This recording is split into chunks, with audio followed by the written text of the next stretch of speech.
queria convidá-los desde já a abrir a Escritura Sagrada na primeira carta de Paulo a Timóteo, no capítulo 5.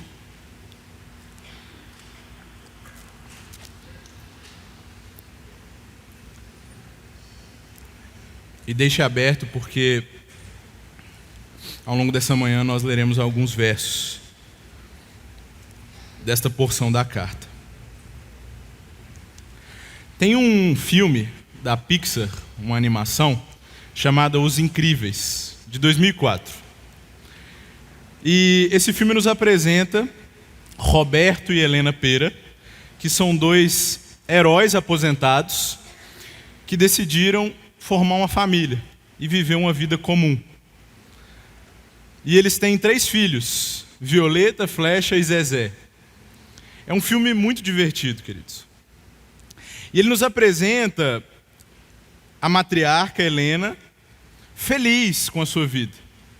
Ela está alegre em ser dona de casa e cuidar dos seus filhos. Para ela está ótimo. Por outro lado, Roberto, ou Beto, ele está frustrado. Agora ele trabalha com seguros em uma grande empresa, mas ele não está feliz. Ele sente saudade do seu tempo como super-herói. E ele quer reviver os velhos tempos.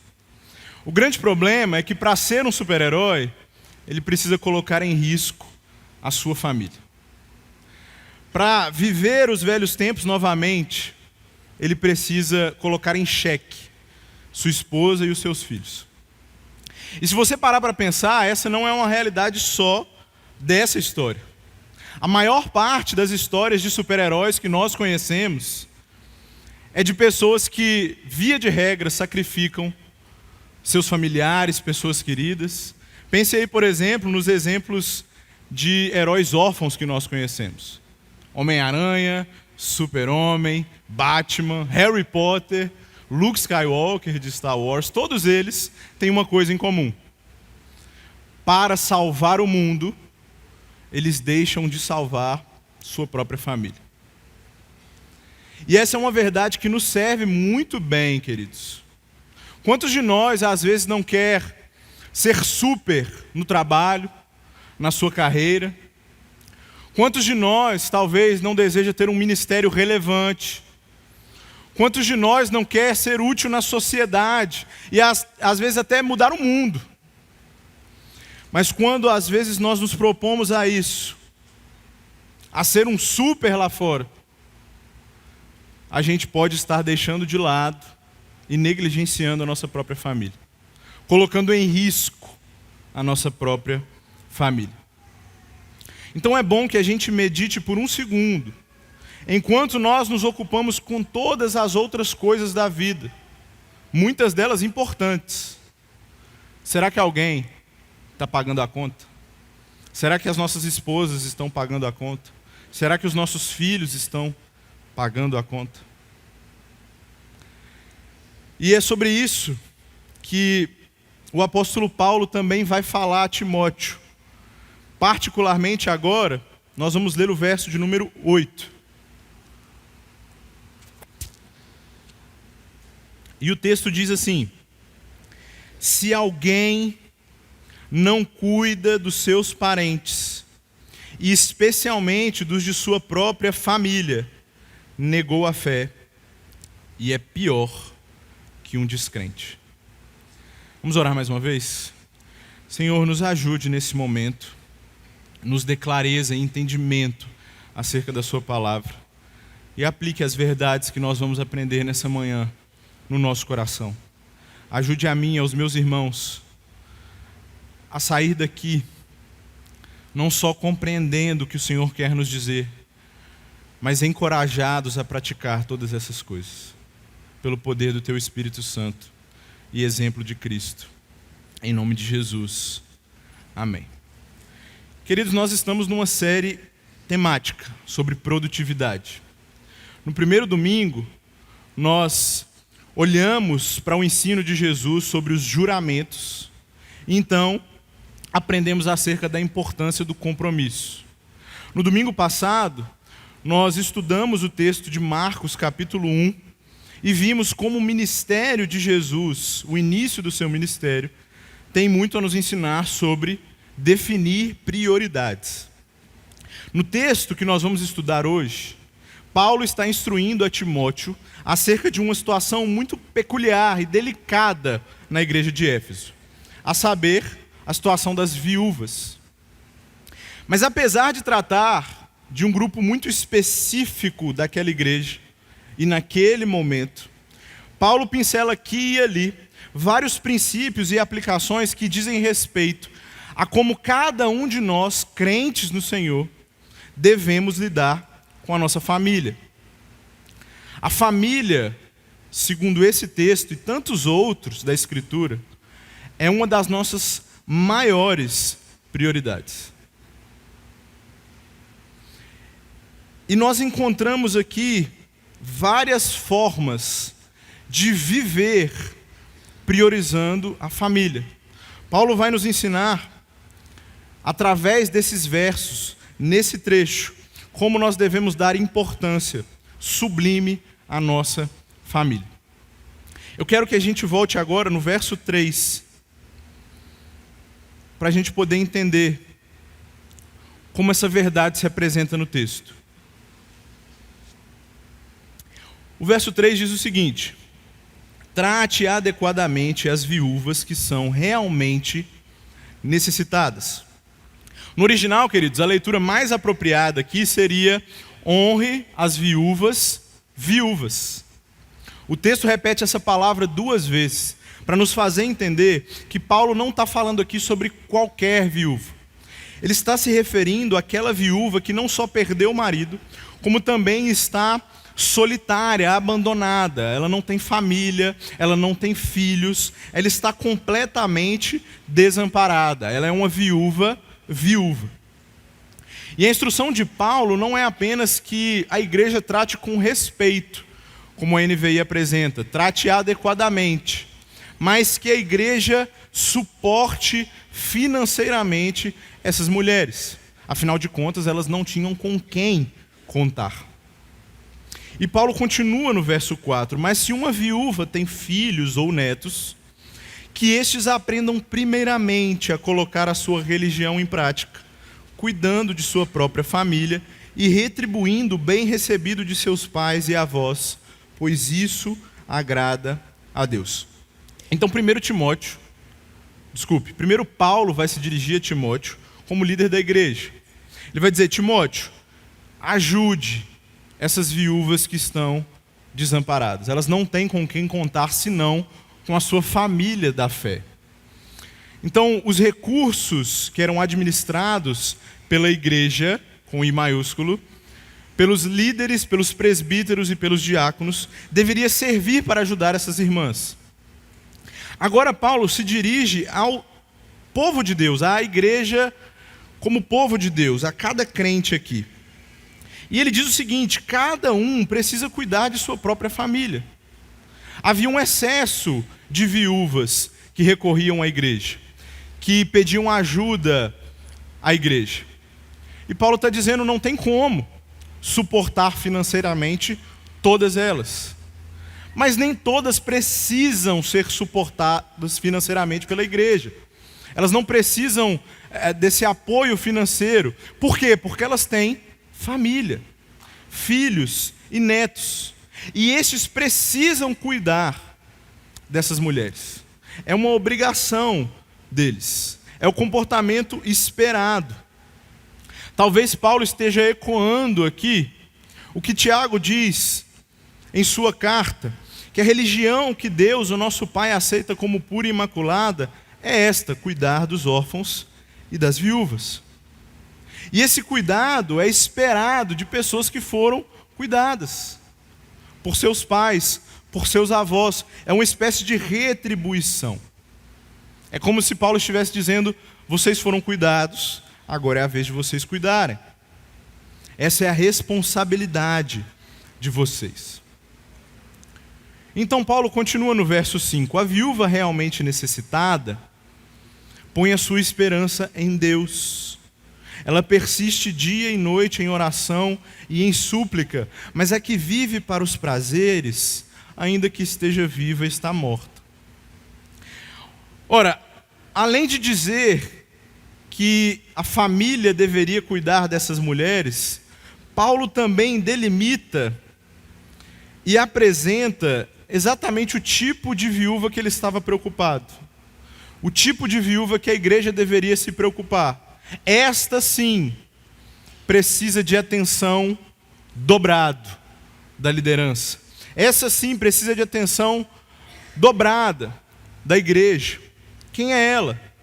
Ela é uma pessoa que não tem ninguém e o seu desespero é tão grande que ela só pode recorrer a Deus em oração. O socorro humano já não faz mais parte do seu dia a dia.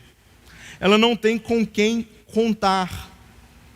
Mas ao mesmo tempo, essa situação gera nela uma dependência de Deus. Gera nela uma vida de oração.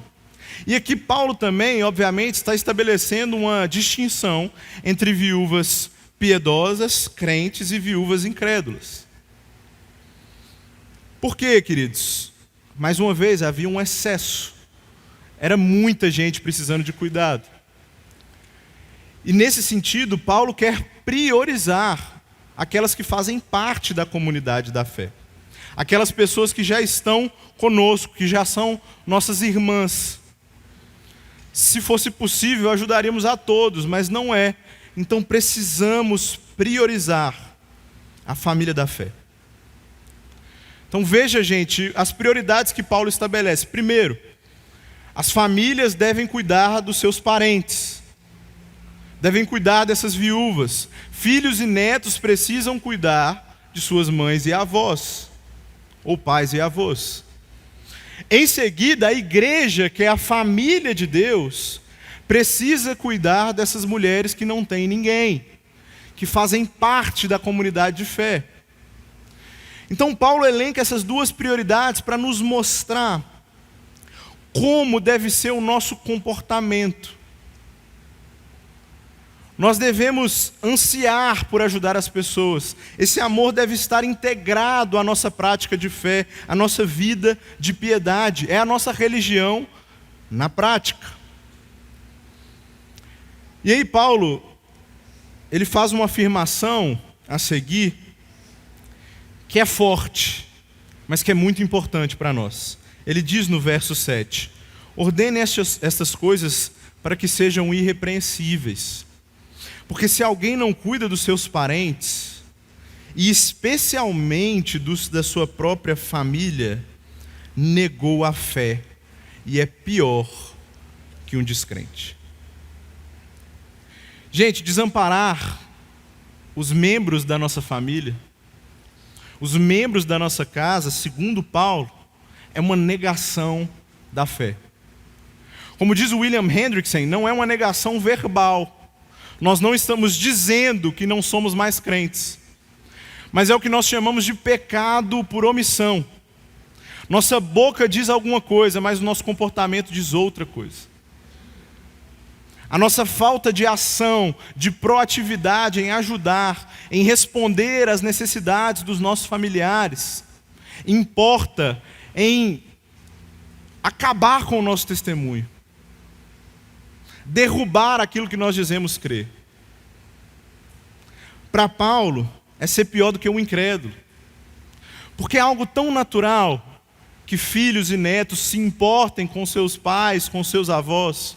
É tão natural que a família cuide uns dos outros, que os pagãos fazem isso, que os incrédulos fazem isso. Então, como nós que somos crentes responderíamos de forma diferente? Como nós que dizemos amar a Deus e amar ao próximo e amar a igreja, podemos deixar de amar e cuidar e zelar pela nossa própria família? Não tem como. Não faz sentido nenhum. E por isso Paulo diz aqui que isso é pior do que ser um incrédulo. Que isso é igual a negar a fé. William Hendrickson termina o comentário desse trecho dizendo o seguinte: onde falta o bom fruto do amor, não pode haver uma boa árvore. Nós somos crentes, nós confessamos a Cristo como nosso Senhor, então a gente precisa dar bons frutos. E Paulo diz aqui, um desses frutos é como nós cuidamos e zelamos pela nossa família, pelos nossos parentes, especialmente os da nossa casa. Esse cuidado se estende para toda a igreja. Paulo vai dizer, há momentos em que os nossos estão tão bem cuidados que nós podemos então extravasar o nosso amor, o nosso zelo, o nosso cuidado para a nossa família de fé. Mas se nós não estamos cuidando da nossa própria casa, como nós faremos então o resto? Como nós cuidaremos então de outros? Isso é o que Paulo está dizendo. E aí ele faz uma mudança aqui no texto, queridos. Tendo já falado sobre o sustento dessas mulheres, agora ele vai resolver a questão da função delas na igreja, do papel que elas desempenham na igreja. Então, veja só o verso 9. Paulo vai dizer o seguinte: nenhuma mulher deve ser inscrita na lista de viúvas, a não ser que tenha mais de 60 anos, tenha sido fiel ao seu marido e seja bem conhecida por suas boas obras. Quais são essas boas obras? Criar filhos, ser hospitaleira, lavar os pés dos santos, socorrer os atribulados e dedicar-se a todo tipo de boa obra. Gente, vamos lembrar, a gente está falando sobre um texto, a gente está estudando um texto que trata da viuvez. Mas tenham em mente que o princípio que Paulo estabelece aqui é sobre a prioridade, o cuidado, a importância da família. Sabendo disso, veja só, essa lista de viúvas que Paulo cita, segundo os comentaristas, não era uma lista de sustento, era uma lista de serviço. De tal forma que Paulo queria que Timóteo organizasse a igreja à medida que as viúvas que fossem sustentadas pela igreja, fossem cuidadas financeiramente pela igreja, também servissem à igreja. Paulo está sendo estratégico aqui. Ora, as mulheres que recebem algo da igreja podem também servir, fazendo visitações, por exemplo, ajudando os pobres, orando, intercedendo. Então os líderes da igreja podiam contar com essas mulheres. Elas não apenas ficavam ociosas recebendo algum auxílio, não. Elas eram suportadas pela igreja e trabalhavam na igreja. E Paulo vai dizer o seguinte: não é qualquer uma que pode fazer isso. Precisa haver um certo zelo, um certo cuidado em como Timóteo vai gerenciar isso. Essas mulheres, elas precisam ter requisitos. E é curioso, queridos, que esses requisitos dizem respeito ao testemunho delas na família. Paulo deseja que essas mulheres, primeiro, tenham uma idade avançada, principalmente para os padrões da época. Hoje, eu sei, 60 anos é o novo 40. Mas na época isso já era uma idade avançada. Representava que a maioria dessas mulheres não se casaria novamente, não teria filhos, e por isso elas não precisariam mais dar prioridade às suas famílias. Elas poderiam, a partir de agora, servir a igreja integralmente. Isso é o que Paulo está pensando. Então, por isso elas precisavam, como Paulo aplica aqui, ter mais de 60 anos. Paulo não está sendo legalista, gente, não é uma idade arredondada. Mas ele quer instruir a Timóteo o tipo de pessoa que deveria estar nessa lista. Ela também deveria ter sido fiel ao seu marido, ser mulher de um só marido, ser conhecida por suas obras, pela criação dos seus filhos, pela hospitalidade. Paulo está fazendo aqui algo muito similar ao que ele faz alguns capítulos antes. Quando Paulo vai falar sobre os diáconos e presbíteros, ele diz que estes devem governar bem sua própria família, tendo os filhos sujeitos a ele com toda a dignidade. E aí Paulo pergunta: pois se alguém não sabe governar sua própria família, como vai poder cuidar da igreja de Deus? E o mesmo vale para essas mulheres. Se elas não priorizaram a família, se não se dedicaram à família, como vão se dedicar agora à obra de Deus? Elas deram um bom testemunho em sua casa? Porque não adianta querer servir o reino, querer servir a igreja, querer ajudar os pobres, se nós desrespeitamos e desonramos a nossa própria casa. Quer servir a igreja? Então, sirva a sua casa primeiro. E se você teve um bom testemunho aqui, se você fez bem o seu trabalho aqui, então você está apto agora para servir a casa de Deus, a família de Deus. Mas quem que não deveria estar nessa lista então? Paulo diz, verso 11: não inclua nessa lista as viúvas mais jovens, pois quando seus desejos sensuais superam a dedicação a Cristo, querem se casar. E assim elas trazem condenação sobre si, por haverem rompido o seu compromisso prioritário. Além disso, aprendem a ficar ociosas, andando de casa em casa. Não se tornam apenas ociosas, mas também fofoqueiras e indiscretas, falando coisas que não devem.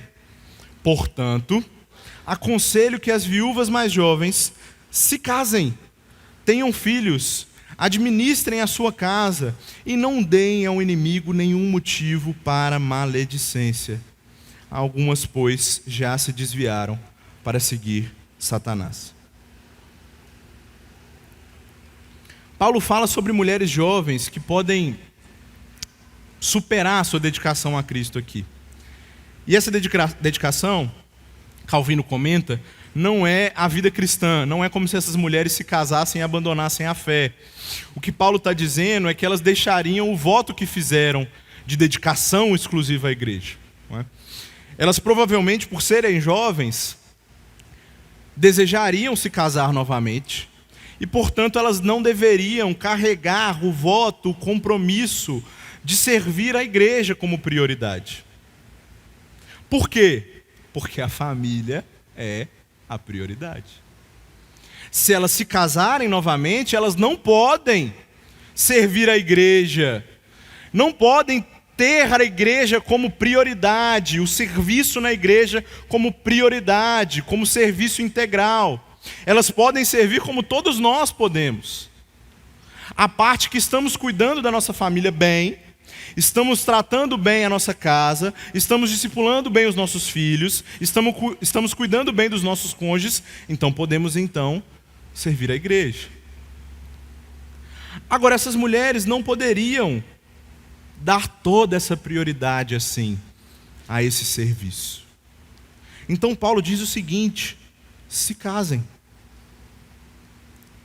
cuidem da casa de vocês, governem a casa de vocês, criem filhos, façam isso para que vocês não deem lugar ao inimigo. Porque o que estava acontecendo também? Essas mulheres acabavam que estavam ficando ociosas, por causa de tanta energia, por causa da jovialidade. Elas ficavam andando de casa em casa, e talvez isso aqui é, inclusive, uma amostra do serviço que essas mulheres realizavam na igreja, de visitação, de cuidado, de oração, de aconselhamento. E essas mulheres não tinham o que fazer e estavam começando a fofocar e viver em discrição. Elas precisavam de uma casa para governar, Paulo diz. Elas precisavam de uma casa para cuidar. Elas precisavam de um marido para cuidar. E Paulo fala: olha, casem-se. Casem-se. E deem prioridade à família de vocês. Ele termina esse trecho sintetizando tudo isso no verso 16. Se alguma mulher crente tem viúvas em sua família, socorra-as, para que a igreja não fique sobrecarregada e para que possa socorrer as viúvas que não têm ninguém. Então, mais uma vez, o maior problema de Éfeso não era as viúvas, mas a quantidade delas. Algumas jovens que poderiam se casar de novo e serem sustentadas e trabalharem em sua casa. Algumas que tinham família, filhos e netos que podiam cuidar delas, mas que eles estavam sendo irresponsáveis. Então a igreja, com I maiúsculo, devia olhar para as mulheres que não tinham ninguém. Já a igreja, sendo cada crente na comunidade de fé, cada um deveria olhar para a sua própria família e socorrer aqueles que precisavam e tinham necessidade, inclusive as viúvas. Talvez, gente, a nossa realidade não seja igual à de Éfeso. Pela graça de Deus, hoje os nossos anciãos podem se aposentar. As nossas viúvas, algumas delas, podem ter algum auxílio financeiro, podem ter uma pensão. Por causa da expectativa de vida que nós temos hoje, não é tão comum que o número de viúvas seja excessivo na igreja. Então, como é que esse texto pode nos servir? Ora, vai ter sim algumas viúvas com quem nós precisamos nos preocupar, como família e como igreja. Mas além disso, eu quero que a gente reflita aqui de forma mais profunda. Nós temos dado prioridade à nossa casa. Nós temos dado prioridade à nossa família. Normalmente, quando pensamos em produtividade, é sobre isso que nós estamos tratando nessa série. A nossa maior preocupação é em como trabalhar mais e melhor. A nossa preocupação é sobre como ser mais eficaz nos nossos projetos. Quando pensamos em produtividade, pensamos na nossa carreira, nos nossos estudos. Mas é crucial que ao falar sobre produtividade, a gente entenda que há uma hierarquia de prioridades em nossa vida. A Escritura estabelece essa hierarquia. Ela não é individual e subjetiva. Segundo a Escritura, no topo das obrigações terrenas que nós temos, está a nossa família. Se você tem obrigações concorrentes, do tipo estudo, trabalho ou família, lazer ou família, não deve haver sequer uma disputa, queridos. Nossa atenção deve sempre ser destinada à nossa família. O nosso cuidado e zelo maior deve ser destinado à nossa família. Não deve haver concorrência. Não deve haver sequer questionamento. Isso é mais verdade, e eu sei que os pais sabem disso, para aqueles que têm filhos pequenos. A atenção é necessária imediatamente. É agora, não dá para esperar. E à medida que os filhos crescem, os pais vão percebendo que você só tem uma oportunidade, uma janela de tempo, um momento específico para fazer o que deve ser feito, para cuidar, para discipular, para ensinar, para admoestar. Então, não dá para deixar isso de lado, enquanto nós nos preocupamos com tantas outras coisas. Eu e minha esposa, enquanto conversávamos com uma mulher com quem eu trabalho, ela já está avançada na sua carreira, bem sucedida. É triste mesmo, minha irmã. Tchau. Essa mulher, ela nos contou que sua filha já estava chegando ao fim da adolescência e ela havia notado o quanto havia perdido de tempo com ela, com sua própria filha. Ela recebeu vários prêmios pelo seu trabalho. Ela é a chefe do departamento. Todo mundo ama ela. Mas isso foi a custo da sua própria família. E ela reconheceu isso. Imagine só, gente, chegar num momento da sua vida e ver que o tempo não volta mais. E ver que você já perdeu o tempo com seus filhos. E ver que você já não tem mais como recuperar o tempo que perdeu com sua esposa, com seu marido. Aqueles que já perderam seus pais. quase todos tendem a pensar: eu poderia ter passado mais tempo com ele. Eu poderia ter passado mais tempo com a minha mãe. Eu poderia ter passado mais tempo com os meus avós. Mas eu não coloquei-os como prioridade quando eu deveria colocar. Mas será que a gente precisa chegar nesse lugar, gente? Será que a gente precisa passar por isso para enxergar onde nós estamos errando? Será que a gente precisa sofrer a perda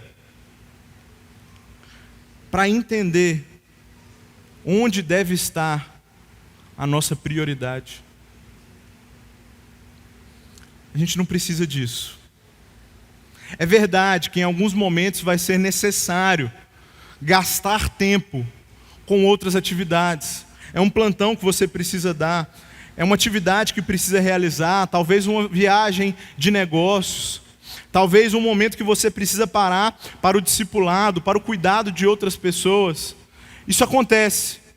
E está tudo bem acontecer, mas isso tem que ser a exceção e não a regra. Você não pode inverter a ordem dessas coisas. Se nós fizermos isso, nós estamos falhando com a nossa família e com o Senhor. Maridos devem se dedicar às suas esposas, esposas aos seus maridos.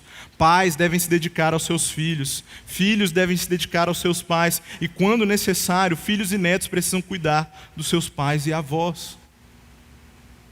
Mais do que qualquer outra coisa. Uma vida produtiva para a Escritura, uma vida frutífera,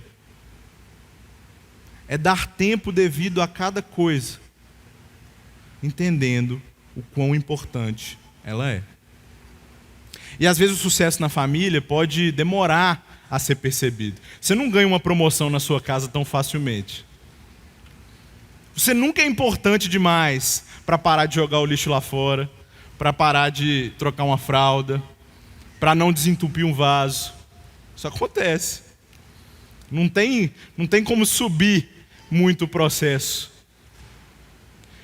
Você não tem ganhos trimestrais, você não pode chegar ao final do ano e ver o que ganhou e perdeu com tanta facilidade. O sucesso na família normalmente demora anos para ser percebido. Quando se trata de filhos, talvez décadas para que você enxergue tudo que você investiu, todo o tempo que você dedicou, todo o discipulado. Demora. E aí eu sei que às vezes pode parecer frustrante. Eu sei que às vezes pode ser desafiador. Mas Paulo diz: isto é aceitável a Deus. Isso é honrar a Deus. Portanto, gaste tempo, queridos. Gaste recursos, gaste energia, gaste oração com a sua família. Não será em vão. Isso é ser um crente, isso é piedade na prática. Não tem outra área na vida terrena que merece mais a nossa atenção. Ian, mas e quanto às coisas de Deus? Elas não deveriam ser mais importantes que a nossa própria família? O nosso ministério não deveria receber mais atenção que a nossa família? E vamos ser sinceros, gente, quase nunca existe realmente uma disputa entre Deus e a nossa casa.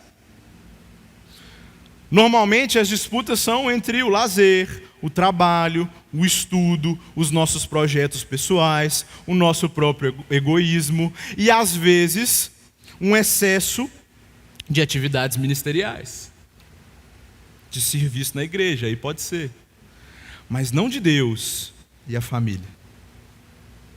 Então a gente precisa de alguma clareza aqui. Jesus, em Marcos 7, ele denuncia os fariseus, porque eles estavam dizendo o seguinte: olha, a gente tem recursos financeiros, mas a gente não pode ajudar os nossos pais, porque nós queremos dedicar esse dinheiro em oferta ao Senhor. Corban, oferta dedicada a Deus. E Jesus diz: vocês estão completamente errados. Quebram o 5º mandamento, desonram seus pais. estão usando de tradição para fugir das suas responsabilidades. O que a gente entende com isso? É que muitas vezes a gente usa uma desculpa esfarrapada de que nós precisamos seguir ao Senhor, servir ao Senhor, e por isso nossa família não está tendo tanta atenção. Essa nossa postura farisaica que muitas vezes faz com que a gente haja com irresponsabilidade com a nossa família. Ah não, mas eu preciso ser um provedor, e para isso eu preciso trabalhar, e eu não posso dar atenção à minha família nesse momento. Eu preciso discipular, pregar o evangelho, pregar as nações, e por isso eu não posso dedicar tanto tempo à minha família, queridos. Isso é desculpa esfarrapada. Sabe por quê? Porque diante de Deus, o próprio Senhor nos diz: meu irmão, vai cuidar da sua família. Isso é obedecê-lo, isso é servi-lo. Uma história curiosa que uma vez eu fui procurado por um casal, e aí ela reclamava que ele só queria ler livro de teologia, ler a Bíblia, e se trancar no quarto para orar o dia inteiro. E ele não estava tendo tempo para ela. E ele não estava disposto a dedicar menos tempo à leitura da Bíblia, à leitura de livros teológicos e à oração. Então eu li com ele um texto que eu gostaria de também ler com os irmãos, que é 1 Pedro 3, verso 7. Pedro, nesse trecho, diz algo muito curioso e propício para nós. Ele diz assim: maridos, do mesmo modo, sejam sábios no convívio com a sua esposa, tratando-a com honra, como parte mais frágil e co-herdeira do dom da graça da vida, de forma que não sejam interrompidas as suas orações. Calvino, comentando esse texto, diz o seguinte: não há lugar para oração em meio a contendas. Ninguém deve se achegar a Deus, exceto que esteja em harmonia com os seus irmãos, e nesse caso com a sua esposa. Como é que o irmão quer passar o dia inteiro orando, se a sua esposa está batendo a porta necessitada? Se a sua esposa está precisando de ajuda, está precisando conversar, está precisando de ser consolada? Não faz sentido. É isso que Pedro está dizendo.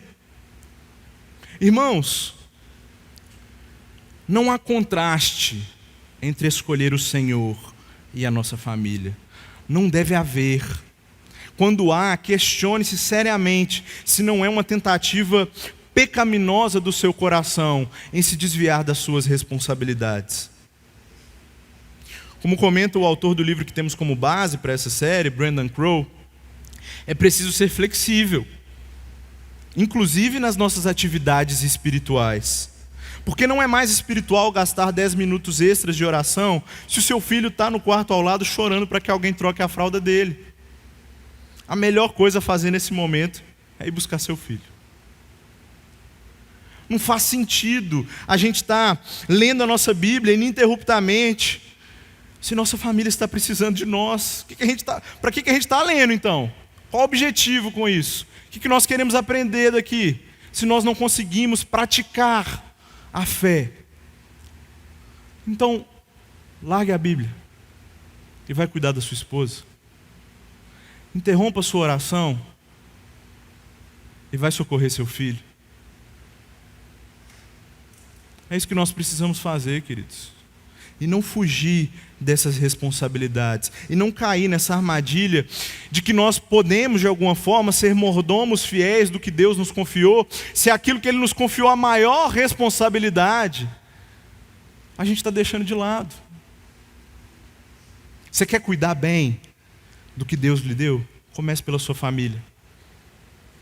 Depois vem as outras coisas. Aliás, que tal, ao invés de se trancar no quarto para orar e deixar a sua família de fora, os chamar para dentro?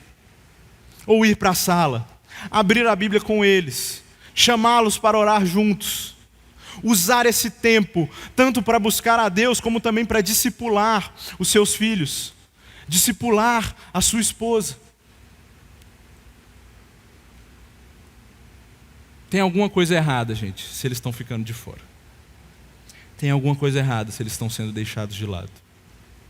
tem alguma coisa errada se a sua esposa está reclamando que você passa muito tempo lendo a Bíblia e algum livro de teologia e não está tendo tempo com ela. Então saibamos ter sabedoria e sobriedade em como nós organizamos a nossa agenda e a nossa rotina, para não deixá-los de lado. E por fim, e quanto àqueles que ainda não se casaram?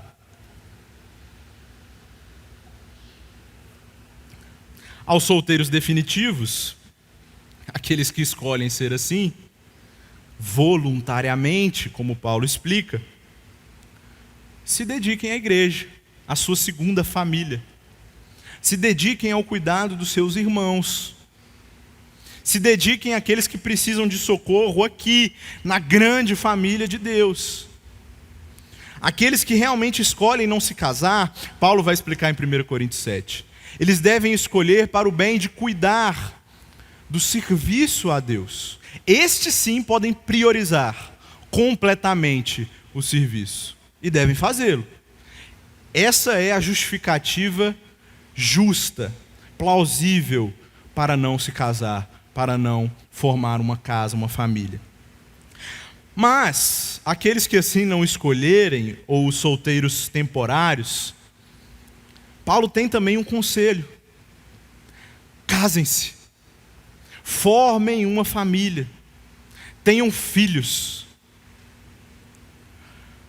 Porque, gente, se não for assim,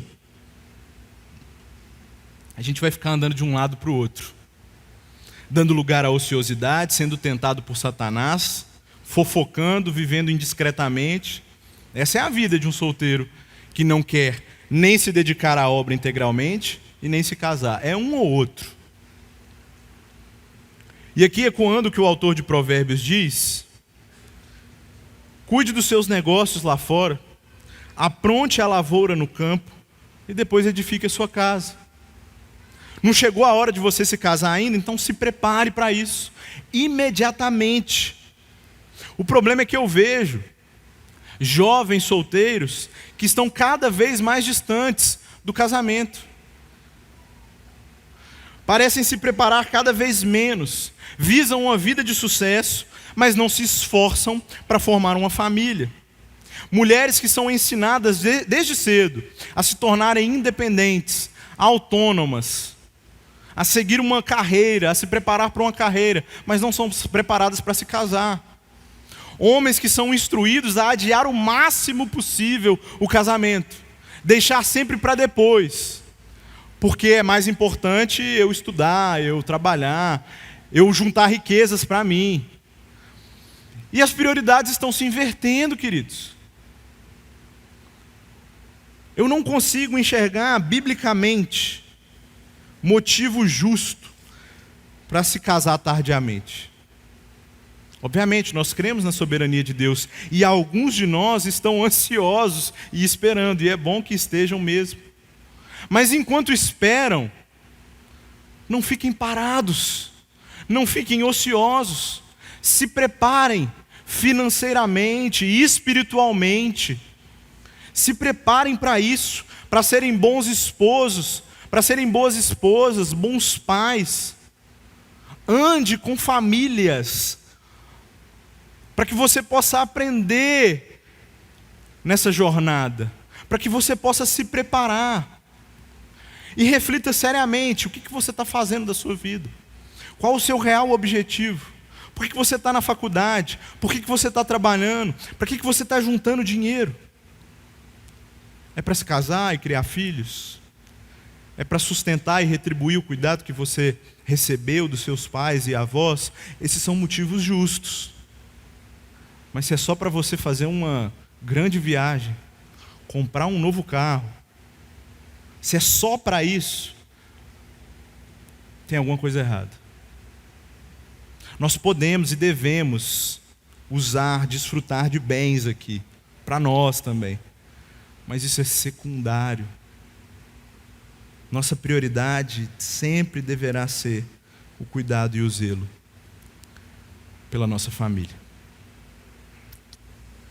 Queridos, Todo mundo, todos nós, queremos ser grandes em alguma coisa.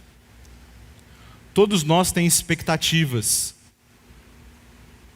Queremos que nossa carreira dê certo. Queremos influenciar pessoas, queremos ser úteis na sociedade, ter um ministério relevante. E talvez aspirar essas coisas seja bom. O problema é quando nós desejamos isso mais do que tudo. O problema é quando a gente quer ser super em alguma coisa e colocamos a nossa família em risco. Vale a pena? Será que realmente vale a pena salvar o mundo inteiro e perder nossa própria casa? Será que vale a pena ganhar todo o dinheiro do mundo, ser o mais bem-sucedido em sua carreira, enquanto os nossos filhos e cônjuges sofrem, padecem por causa da nossa irresponsabilidade? Todo super-herói, no fim do dia, sacrifica alguma coisa. E quer um consolo essa manhã? Nem eu nem você precisamos ser super-heróis. Nós não precisamos, e na verdade, nem conseguiríamos salvar o mundo. Nessa manhã nós temos que olhar para Cristo.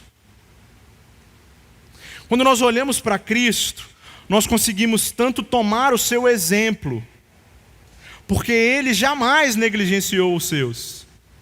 Como Ele ora ao Senhor em João 17, Ele protegeu os seus discípulos. Ele esteve com eles até o fim. Ele os guardou pelo nome que Deus o deu, e nenhum deles se perdeu. Jesus, enquanto estava na cruz, se preocupou com sua mãe e disse ao amado João: cuide dela. Esse é o nosso exemplo perfeito, que até em sua morte se preocupou com as suas responsabilidades como filho. Mas não somente isso, Ele também se preocupa com as suas responsabilidades como Salvador, como irmão mais velho, como aquele que permite a nossa entrada na casa de seu Pai. Ele se responsabiliza pela sua família. Ele nos salva.